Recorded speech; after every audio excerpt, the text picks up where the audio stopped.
Hello, welcome back to my channel. Today we are going to be doing my August recap. I'm just gonna dive right into it. So I'm gonna throw up some stats on here. I read a total of 9 books, which is one of my best months this year. I think in June I also read 9 books, which is a lot for me because I do have a full-time job. I read as a hobby, but I've just discovered like audiobooks. I've really just been reading like any free time I have, so I've been able to read up a ton more books and I'm super happy and excited about that. I read some amazing books this month. I literally think I had 2 5 stars. I did have 1 2 star, so there's ups and downs, but that's what you can expect when reading. When I reflect on August, I feel like I'm gonna feel really good because I just had a really good reading month. The 2 5 stars were romance books, and that's my favorite genre. And I can't wait to talk about them, so hopefully you guys can check them out as well, but I feel like you probably have already read them. But let's just dive right in. The first book that I read in August was The Paradise Problem by Christina Lauren. This book I ended up rating 4.25 stars, and I really enjoyed it. This is my second Christina Lauren book ever, and again, I loved it. Basically the premise of it is this is about a grocery store heir. In order to inherit his inheritance, he needs to be married for 5 years. So it's fake marriage. It's a beautiful setting. There's a wedding, like an island wedding with his really wealthy family. So we get some dysfunctional family. We get drama. All in all, I feel like the romance was really believable, which I feel like with this sort of premise, it sometimes is hard to sell. I really enjoyed it. I loved the main characters. Again, the romance was good. There was tension, there was like admiration. I just really enjoyed it. It is the perfect summer read. You could not get bigger, better summer vibes in this book, quite honestly. The tropes were engaging, and honestly, I just had a lot of fun reading this book, so I absolutely recommend, if you guys haven't read this, maybe just read it real quick before summer is officially over, because it is definitely worth reading. On to the second book that I read in August. It was The Last House on the Street by Diane Chamberlain. Now this book was more of a historical fiction with like a thriller mystery plot twist essence of, and I ended up rating this 4.75 stars. Like, it was almost 5 stars. I didn't rate it 5 stars because I feel like the last maybe 20% it just was super rushed, and like everything was just trying to get like resolved. And I feel like if it was a little bit longer, which I feel like I'm usually not the type of person to advocate for a book to be longer, but I feel like this one would have definitely benefited from just giving us a little bit more time to like process and explore like the ending. Basically, this book is a dual timeline. It is dual POV. One of the POVs is a woman in 1965 during the Civil Rights Movement, and the other POV is a woman in 2010. This book is very plot driven, and I feel like I really enjoyed that aspect. It was riveting. It kept me on the edge of my seat. The characters were very intriguing. There are kind of themes of race and racism and motherhood and stuff like that, so maybe check your trigger warnings if you want before going into this book. But I really enjoyed it. This is my second book by this author, and quite frankly, I'm going to continue to buy her books because I just really enjoyed them. I love the themes that she explores in her books. Like, it's not just an easy little plot. Like, there's different dramas and different characters and different histories that are being written about, and I really enjoyed it. The storytelling was great. The pacing was great for the most part, besides the last 20% like I mentioned, but regardless, I still really would recommend this because again, it kept me on the edge of my seat, and for a historical fiction book with a thriller mystery aspect to it, like, that is all you can ask for. So definitely recommend. If you've never heard of this author, check her out. The next book that I read was Wildfire by Miss Hannah Grace. This is the second book in the Maple Hills trilogy, I believe, for right now. This book was my first 5-star read of the month. Now, hear me out. This is just like a rom-com, a smutty rom-com at that. And I feel like most people wouldn't rate this 5 stars, especially like this genre. But with that being said, giving it context for the type of book that it is, I thought it was done really well. It was executed phenomenally. The characters you root for, the romance you root for, it was believable, and quite frankly, it just did its job. This book has a summer camp setting. Both main characters are camp counselors, and one thing about me is I have a huge weakness for like camp settings, so maybe that played a part, but just growing up, I would read books that were about kids who went to summer camp, and that was just always like my favorite setting. So seeing that Miss Hannah Grace wrote a book with that same setting, I knew I was gonna eat it up. But besides that, I feel like just the 2 main characters were really well written.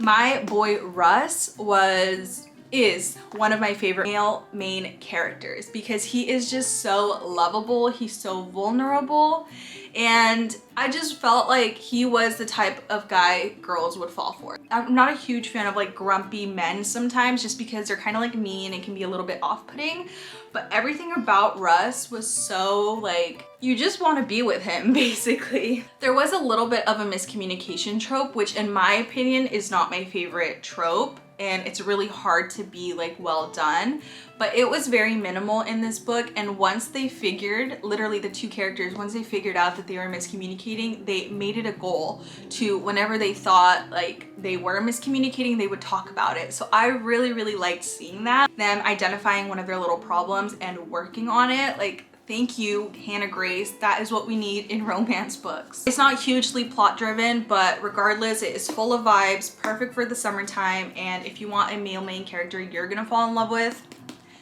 check this book out.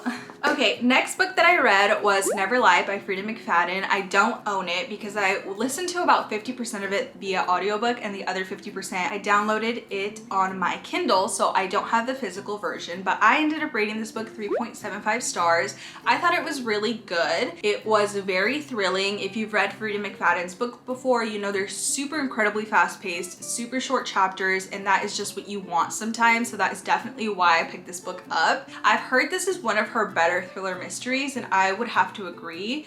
I've read, I think, 4 other mystery thriller books by her, and this one is probably up there in like top 2. So with that being said, it's about a psychiatrist who lives like secluded in this big house, and these two people stay in this house because they want to like buy it or they're viewing it. They get snowed in, and the female character, she finds like tapes from this psychiatrist with her patients, and it just goes from there. It literally snowballs into some crazy plot twists. We get some snippets of the actual like psychiatrist tape, so that was really entertaining. Towards the end, I feel like everything just kind of started unraveling really fast, like a little bit too fast for my liking, so that's why it was like 3.75 and maybe not a bit higher. But with that being said, I still think the story itself was really like engaging. It has psychiatrists, some creepy patients because one patient is really creepy, a secluded house, mystery. If you like anything like that, you would definitely enjoy it. And if you have read Rock, Paper, Scissors by Alice Feeney,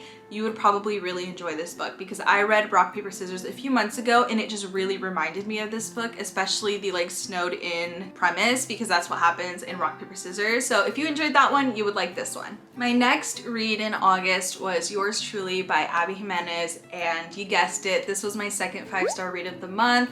I feel like everyone has read this book already, and I'm late to the game, so if you have read it, it is just so good, and I get why everyone loves it. I knew for the longest time that people loved it and raved about it. It just took me until now to read it. But basically, this is about Brianna and Jacob, who are both doctors in the same hospital, and it is a romance book, so I'll just kind of leave it at that.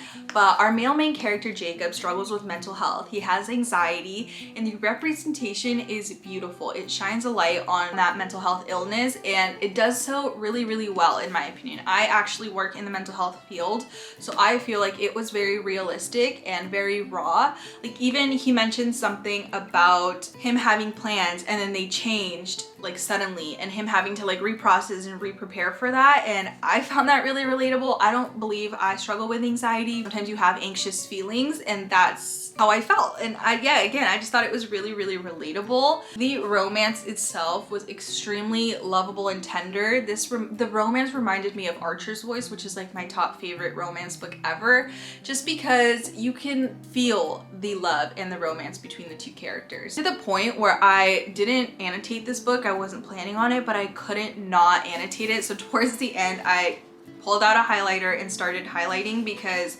everything was just so beautiful. Listen to this. We are a mosaic. We're made up of all of those we've met and all the things we've been through. There are parts of us that are colorful and dark and jagged and beautiful, and I love every piece of you, even the ones you wish didn't exist. Like, sorry? What?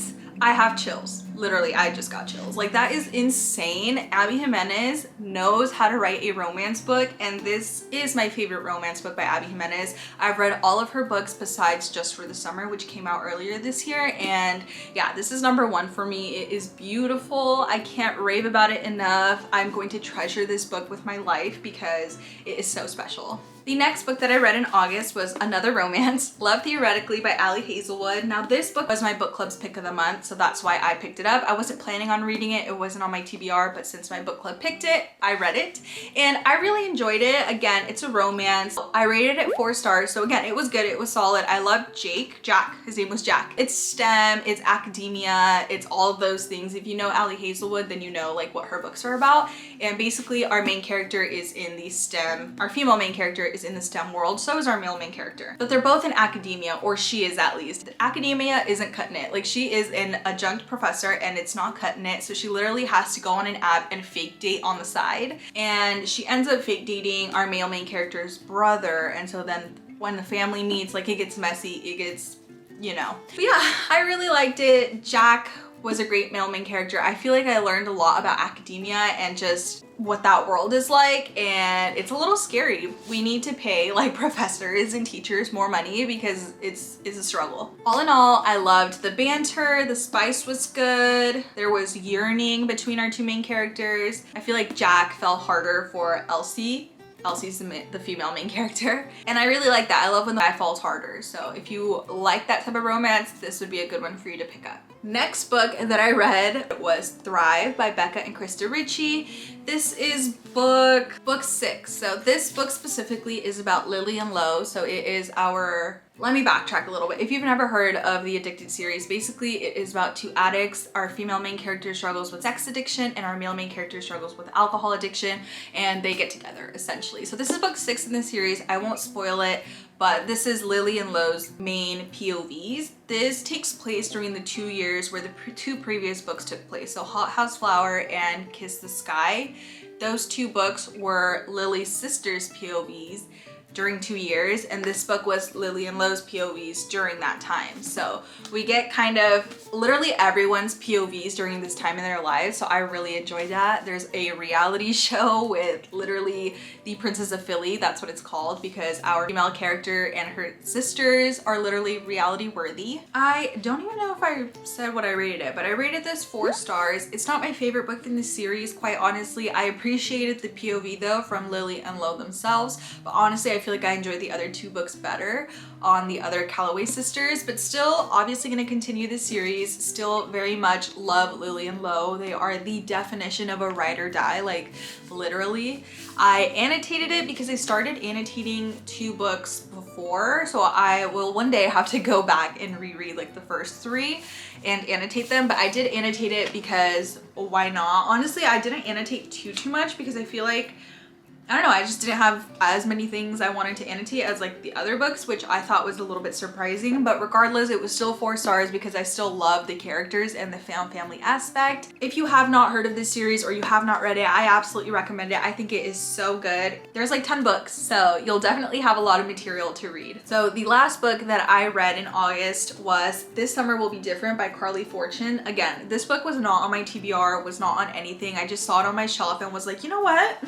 It's summer and I want to read This Summer Will Be Different, so I don't have to keep it on my TBR cart like throughout fall. So I picked it up, I read it, and I rated it 4.25 stars. I thought it was really well done. This is the definition of salt, air, and the rust on your door. If you know, you know. The setting it takes place on Prince Edward Island, which is in Canada, and I've never heard of that place, but now I want to go to that place because it was just so magical. It is a romance, so our 2 main characters are Lucy and Felix. Yes, I had to look at the back because I'm the type of person who once I read a book, I literally forget everything about it except like the really big things. So Lucy and Felix are our 2 main characters. The only problem is Felix is Lucy's best friend's brother.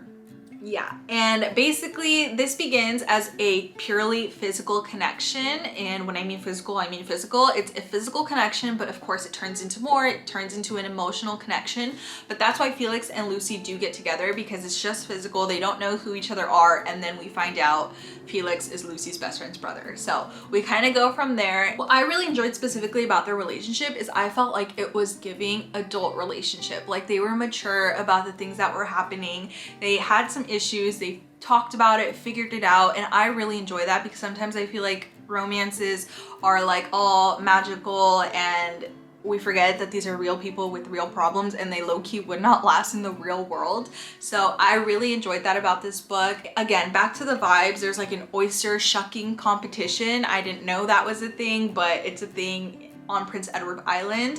What I really enjoyed as well is the male main character is a bookish person. Like he is a reader. Our female main character, Lucy, she is a florist. She dreams of having like this cottage in the woods with flowers. And if that does not scream what I want to live and be in my more adult life, like I don't know what does. Like that, I really love that, because like I feel like that's every girl's dream. At least it is mine. Again, love that. Love to see my dreams and hopes represented. Pacing was great, the tension was great. I was literally smiling when I was reading, like especially towards the end. I was like, I'm literally smiling at words on paper. Like that is how this book made me feel. I feel like I would have rated it higher. I wanted to rate it higher, but 4.5 didn't feel like it fit, so I rated it 4.25. But I would definitely recommend. This is the third Carly Fortune book that I've read, and I think I might like this one the best.